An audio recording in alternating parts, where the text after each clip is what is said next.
Hello guys, welcome to a new video. Today I'm going to be showing you how you can actually beat Golem decks while playing 2.6 Hog Cycle.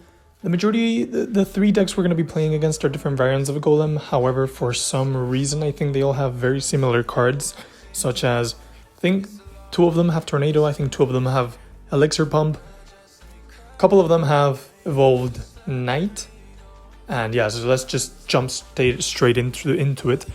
This is a pretty hard matchup at the start if you don't know how to play against them, since with Golem they have very low kind of margin for error, meaning that if they misplay something or if they forget to defend or just cannot be bothered to defend, it's not as a big problem as if you make a mistake while playing 2.6 Hog Rider, for example. Imagine that you're playing against a Golem player that has Lightning. If you make a mistake in positioning your Musketeer and your cannon and they manage to lightning your Musketeer, your cannon, and your tower while they're attacking, that was a very big mistake by your part, which will be very easy to punish by the Golem player. However, if, for example, they misplay, I don't know, a Night Witch and it goes, for example, in front of the Golem at once, it's not going to be that easy for us to punish them for that mistake. So that is why it tends to be a hard matchup. The one thing you have to pay attention when playing Golem is, well, first of all, recognize that you're playing Golem. Second of all, recognize what kind of spells they have, because you're going to play this matchup very differently if they have Lightning or if they have, I don't know, Poison or any other different spells. I have seen some people play Golem Earthquake for some reason, but oh well. The second step is to recognize what kind of supporting units they have. For example, in this matchup, we can see the Lumberjack, we can see the Electro Dragon, we can see the Evolved Knight and the Skeleton Dragons. And in that way, you're going to be able to just kind of develop a strategy for yourself for the rest of the game on how you plan to actually defend their pushes. One thing that you have to keep in mind is, for example, if you're facing an Electro Dragon, just make sure that you split all the defense. If you're playing against Evolved Knight, make sure you save your Ice Golem to kite it one side or another. If you're playing against the Lumberjack, try to not kill it at the start of the push so that the rage doesn't actually splash to the Golem. Just typical things like that. You want to adjust your game style based on what supporting units they have. Another tip is that sometimes when they're playing Golem, they will forget to defend. So if you can sneak up or sneak in a Hog Rider on the opposite lane while they're doing a push, that will sometimes get you big value. Over here you can see that the Ice Golem in this matchup is going to be very key, since you can first of all kite units from the other unit, and it is so tanky that it will give you a lot of value when trying to just deal with the backline units. You want to use all the cheap kind of units. The main defense when you're playing against a Golem is first of all playing a cannon on the opposite lane, then playing a Musketeer on the far, for example, you're defending the Golem on the right side, play to the right side of your tower a bit high up, and if you're playing the Golem to your left side, play to the left side a bit high up.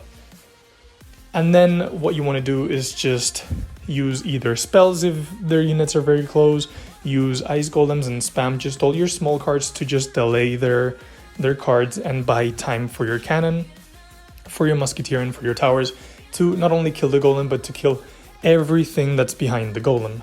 So you can see that now we won the first match. We had to troll a little bit since it's a Golem player. We don't really like to see Golem players in Ultimate Champion. I'm not a big fan of them, so I have to troll them a bit.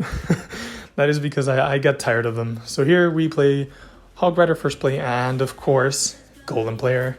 We are surprised by a Tornado Golem player. So what this guy's going to do, for example, we recognize that he has Tornado. One of his main things or strategies that he's going to do is just play a Golem, for example, and then play his supporting cards, such as the Lumberjack, the Dark Prince, the Baby Dragon, and then he's going to Tornado all of our units close to, for example, his Lumberjack. For example, a Musketeer, he will kite it towards his Lumberjack, so that the Musketeer cannot do as much damage to his Golem, to his supporting units, as she would usually do. So one thing you have to keep in mind here is to save your Ice Golem to place in front of your Musketeer so that you can at least buy some time for your Musketeer. But oh well.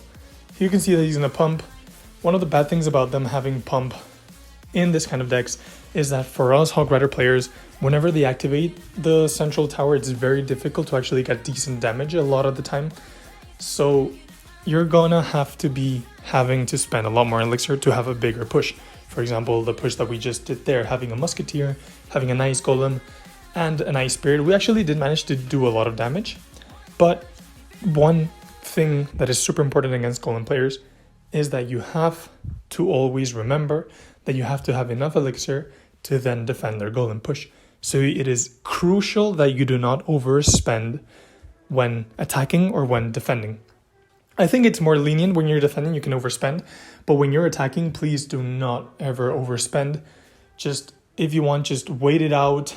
In the end of the match, it may sometimes be decided by spell cycle, so do not overspend in attack. That is how the majority of the golem players actually win the games, because you get very frustrated by the golem player, you try to overspend on offense, and then they recognize that and they just go with a golem push, and since you don't have any elixir, it's super hard to defend that.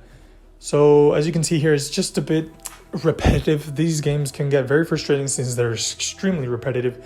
It's just one play after the other of the same thing, and this guy actually forgot what he was playing and the time. He didn't look at the clock, so he decided to go golem in the back, and we decided to just go for an all-in Hog Rider push since we knew that there was little time on the clock and his golem would not be able to cross the bridge in time. So you also have to recognize that stuff, because at the end of the game it actually really matters. If you see your opponent's towers at a considerable range where you can either spell cycle them or use a Hog Rider to then spell cycle them, and you see them actually play a golem in the back, just go for it, because that golem push is going to be very terrifying in double elixir. And if you are sure that you can actually take home the win, you should go for the spell cycle, since 2.6 has a lot of cards that are amazing at delaying his attacks, such as you can cycle very fast cannons, and the ice golem to kite everything to the other lane, the ice spirit, Hog Rider as a defensive card. You have a lot of units that can actually help you with that. And in this third game, I actually have no clue what actually happened.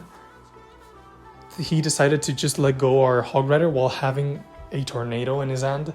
I think it was just saving up for his golem push, because golem players nowadays just do not care about defending at all. But look, this is the placement that I'm telling you, anti-lightning placement. In this placement, they cannot hit the musketeer and the cannon at the same time.